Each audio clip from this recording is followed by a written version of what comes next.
What's up, guys? This is Nick G with muscleandlife.com, and today I'm going to show you a quick tutorial on how to do the barbell row. Now, the way I do barbell rows is I start from the ground. I don't really do. Sometimes I do like the bodybuilder rows where you keep the bar up the whole time, but I built a lot more strength and power in my back by doing rows from the floor. These are also called Pendlay rows, named after the famous U.S. coach, strength Olympic weightlifting coach Glenn Pendlay. But yeah, basically it's the same kind of thing. You just start in the row from the ground every time, like a deadlift. You're rowing it up in an explosive movement, and it's going right back down to the ground. Okay, so if you watch my deadlift video, the setup for the barbell row is pretty much everything is the same. You're just not going to bring your shins to the bar to touch it. If your shins are touching the bar, then when you row the bar up, they're going to hit your knees, which you don't want. So you'll be a little bit further away than an inch from the bar on your setup, and everything else is pretty much the same.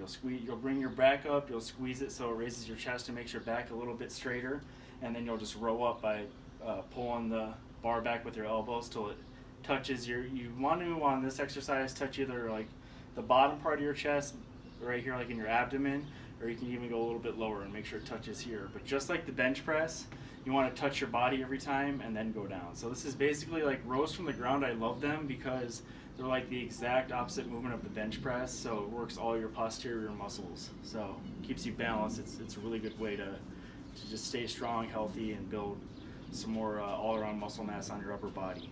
These also really hit your biceps hard.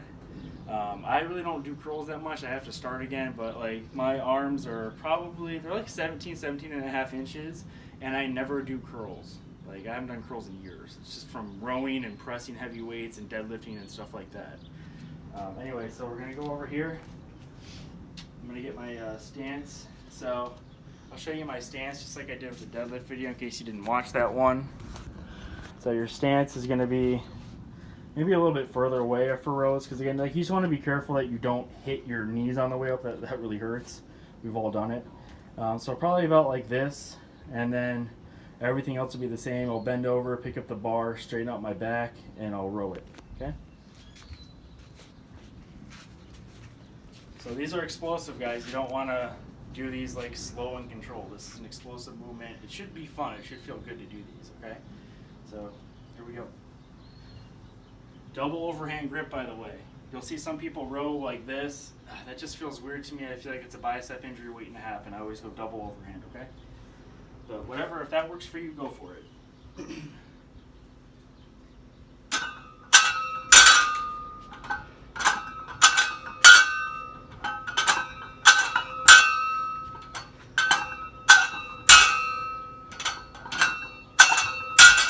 Okay? So it's really that simple. This isn't a difficult exercise. If you're not strong enough to do them from the floor with 45s yet, just like the deadlift, either buy yourself some training weights that are lighter, that'll have the bar up at the correct height, like 20 pounds, but they're still as big as 45s, like those disc plates. Or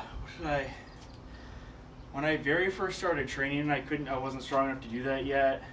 I had like 25s on each side of my bar, and I would stack the 45s and my 35s on top of each other like that, and I'd row from there, so like raise the bar up. You can do that too, but you want to it shouldn't take you too long, even if you're a beginner, to get to the stage where you can at least row 135. It's not a whole lot of weight. It's actually pretty easy, which you'll find. But yeah, that's pretty much it for the barbell row. This is, next to the deadlift, probably the easiest exercise to do. Keep your back as straight as you can. I know my back, my very upper back, I get a little rounded sometimes, but the reality of strength training and lifting weights, even though people preach like do perfect form, nobody fucking has perfect form, okay? So if you get a little bit sloppy, like, don't get too bad. What I do is I film myself and I do rows and deadlifts specifically to make sure my back stays as straight as I can get it. But when you get to the point where you're really trying to go heavy, build the max amount of size and muscle and strength, your form is going to get a little sloppy from time to time. Just try to film yourself, keep it as tight as you can, but don't let it be the end of your world where you're just overanalyzing it and searching the internet all day on what you can do to fix your form, okay? Anyway, that's all. I'm going to go ahead and link the complete article for the barbell row back at tomuscleandlife.com here in the description.